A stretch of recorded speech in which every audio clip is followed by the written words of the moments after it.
On est sur la 8e capsule de cette série Connais-toi. Alors un petit rappel, si tu n'es pas déjà abonné, fais-le. Partage cette série pour permettre à des personnes de mieux se connaître et commente. Surtout, c'est toujours intéressant pour celui qui produit les vidéos, d'avoir du retour, d'avoir des commentaires et ça permet effectivement d'avoir de l'interaction. 8e vidéo, les pratiques de pleine conscience. On ne peut pas se connaître uniquement avec sa tête. Pourquoi? Parce que, je dirais qu'il y a une seule chose qui ne ment pas chez nous. C'est le corps. Eh oui, c'est le corps. La tête, elle peut nous mentir. On peut se raconter ce qu'on veut avec sa tête. Avec son corps, c'est pas la même chose. Quand il y a une douleur dans le corps, ou une maladie, il n'y a pas de mensonge. C'est cash, c'est direct. C'est l'intelligence innée qui t'interpelle et te dit « Oh, oh, ça, c'est plus possible », par exemple. D'accord? Ou change quelque chose. Et donc, ce qui est intéressant, c'est d'aller ramener la conscience dans le corps. Et oui, et ça s'appelle des pratiques de pleine conscience. Pratiques de pleine conscience, par exemple, ça peut être d'aller dans la nature, tout simplement, de se poser, de regarder les arbres, de sentir les odeurs, d'écouter le bruit du vent, par exemple, les petits craquements, etc. Et plus tu vas être attentif à tout cet environnement comme ceci, plus tu vas venir te connaître. Et oui. Pourquoi? Parce que les immersions dans la nature, ça permet de refléter notre propre nature.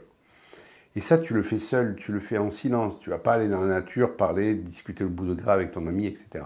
Non, non, on est vraiment là, tout seul, dans la nature, comme ceci, posé. Ou alors on peut le faire à plusieurs, mais il faut vraiment que les autres fassent la même chose que toi. D'accord? Et que tu puisses t'isoler dans ta bulle quand tu es dans un groupe qui va faire une immersion de pleine conscience dans la nature. Et à partir de là, tu vas laisser défiler tes idées, tu vas observer tes idées. Je prends toujours cette image du pêcheur qui est au bord de l'eau, d'accord, qui a lancé sa ligne et qui observe son bouchon. Et en fait, au loin, il voit passer des bateaux. Il est conscient qu'il passe des bateaux, mais il les laisse passer, il ne les regarde pas. Il est focus sur son bouchon. Et à un moment donné, il va même oublier qu'il y a des bateaux qui passent derrière. D'accord? Donc l'important, c'est de ne pas suivre des pensées, c'est de les laisser défiler. Et de prendre un point de mire, qui peut être la contemplation d'un arbre, qui peut être le fait de contempler, d'observer ta respiration, par exemple. Ok? Et ça, tu peux le faire chez toi. Tu peux le faire même dans une activité où tu es sur ton ordi, tu es en train de bosser, ok? Et là, tu te dis, ok, ça fait déjà une demi-heure, je me pose. Je bois un coup, ok? Et là, je respire en conscience. Je respire tout simplement en conscience. C'est de sentir l'afflux d'énergie dans ton corps. Et oui, les pratiques de pleine conscience doivent nous permettre de revenir dans le corps et de sentir l'énergie dans le corps. Très souvent, pendant la journée, je me pose, je respire, je fais... Tiens, où c'est que j'ai plus d'énergie? Dans le côté droit, dans le côté gauche? Cette énergie, elle est comment? Elle est pulsante, elle a envie de t'amener à l'extérieur, d'aller faire du vélo, d'aller marcher. Elle a plutôt envie de se poser, de s'allonger un peu. De quoi elle a envie, cette énergie, en fait? De ramener sa conscience dans le corps, c'est un outil merveilleux. Et on ne le fait pas. On est tout le temps en train de galoper dans notre journée après les tâches et on les enchaîne les unes après les autres. Ce qui est important, c'est de se poser entre chaque activité. Tu n'as pas forcément le temps d'aller dans la nature tous les jours, d'accord? Surtout si tu habites en ville. Mais le fait de te poser chez toi, tout simplement. Là, tu es devant ton ordi. Ok, je me pose. 2 minutes.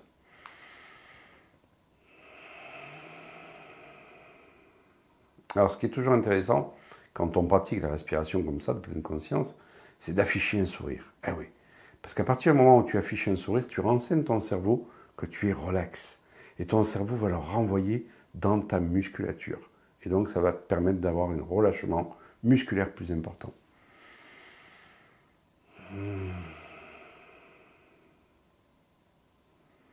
Allez, fais-le avec moi, cet exercice. Tu fermes les yeux, tu te poses là, tu fermes les yeux. Tu mets un sourire sur ton visage et tu respires profondément.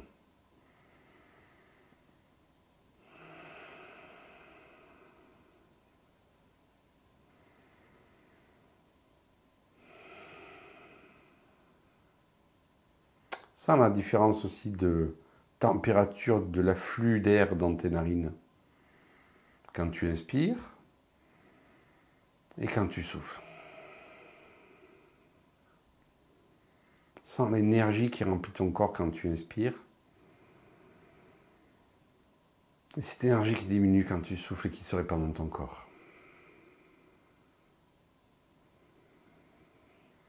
Et de suite, tu sens que ça t'emporte vers une libération, vers un relâchement, vers une quiétude. Quiétude dont tu n'as pas envie de sortir d'ailleurs.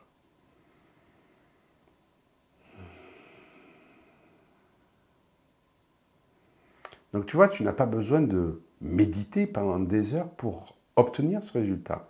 2 minutes par-ci, 2 minutes par-là. Le matin en te levant par exemple, ok, tu es encore dans ton lit ou tu t'assois, ok. Et là, à partir de ce moment-là, tu vas respirer et tu vas poser ta journée. Tu vas poser ta journée avec ton corps, ok. Ça veut dire que tu vas te dire, là, bon, il y a une chose pas forcément agréable que je dois faire, je dois répondre à mes mails, je dois faire de l'administratif, ok. Je respire.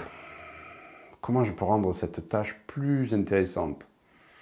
En faisant en premier peut-être. Et en me disant que derrière va venir des tâches plus intéressantes. Waouh, là je récupère de l'énergie. Que si je mets effectivement cet administratif en fin de journée, toute la journée va être tramée sur cet administratif qui m'attend. Et c'est... Voilà. Peut-être en le faisant en premier, tu vas récupérer de l'énergie pour le reste de ta journée. C'est aussi amener de la structure, de l'organisation. Comment je suis quand j'amène de la structure et de l'organisation dans ma vie? Ah, je sens mon énergie qui se cadre comme ceci. Ça, c'est intéressant. Et donc, je t'invite en fait à ramener à chaque fois 30 secondes, 1 minute, ce que tu vas faire ou ce que tu es en train de faire ou ce que tu as à faire dans ton corps. Comment est ton énergie? Et c'est ça aussi la pratique de pleine conscience. C'est pas forcément passer des heures en méditation. Et on a vu dans la vidéo précédente, en fait, le feedback involontaire. Ça, c'est une pratique de pleine conscience. C'est être aussi conscient de tout ce que l'environnement nous renvoie. Et je t'invite aussi, quand tu rentres dans un supermarché, quand tu rentres dans une maison, quand tu vas voir quelqu'un, à prendre conscience, en fait, de comment ton corps répond à l'énergie environnante. Tu vas voir qu'il y a une différence quand tu rentres dans un supermarché ou que tu vas dans la nature. L'énergie de ton corps n'est pas du tout la même. Et c'est ça qui est intéressant. Comment est l'énergie de mon corps, là, maintenant, à cet instant? Ça, c'est une pratique de pleine conscience. Plus tu vas ramener ta conscience dans ton énergie, dans ton corps, plus tu vas te connaître. Parce qu'on a tout le temps, je dirais, ou plus souvent, l'habitude d'avoir l'énergie au niveau du mental. À tel point que certaines personnes n'arrivaient plus à se connecter à leur ressenti et dire « mais j'arrive pas à ressentir ». Ben ouais, l'énergie, elle est tellement là que tu as désinvesti ton corps. Or, nous avons besoin d'investir notre corps. Pourquoi? Parce que l'énergie, elle est là aussi. Elle n'est pas que là, d'accord? La vie, elle est là. Elle n'est pas que là. Et quand on est toujours dans sa tête et qu'on n'investit pas assez son corps, par le plaisir, par le sport, par du yoga, par de la détente, par de la nature, par des massages, par des bains, etc., eh bien, qu'est-ce qui se produit? Eh bien, le corps va réclamer de l'attention. Eh ouais. Il veut réclamer par de la douleur, par de la maladie, par de l'immobilisation. Il a besoin d'attention. Et donc, je dois apporter tous les jours de l'attention à mon corps, à travers de l'automassage, à travers des choses qui me font plaisir, un massage que je vais faire et comment je me sens dans ce massage. Waouh, je suis là dans mon corps, je suis bien, je suis même parti en fait. Et c'est ça qui est génial. Octroyez-vous des moments de pleine conscience dans votre corps. Il est évident que si vous faites faire un massage et que vous pensez à la comptabilité que vous avez à faire, vous êtes à côté de la plaque. Non, non. Là, c'est que je suis pleinement dans mon massage et quand la masseuse me masse le mollet, d'accord, je suis dans mon mollet. Waouh, la tension qu'il y a là, ça y est, elle est dégagée. On est aussi dans une pratique de pleine conscience. Pratiquer la pleine conscience, c'est vraiment une clé fondamentale de la connaissance de soi. Si tu le pratiques de temps à autre, essaye de faire que ça soit quotidien, journalier, par petits rappels comme ceci, de quelques minutes, plusieurs fois par jour. Allez, je te dis à la prochaine vidéo. Ciao!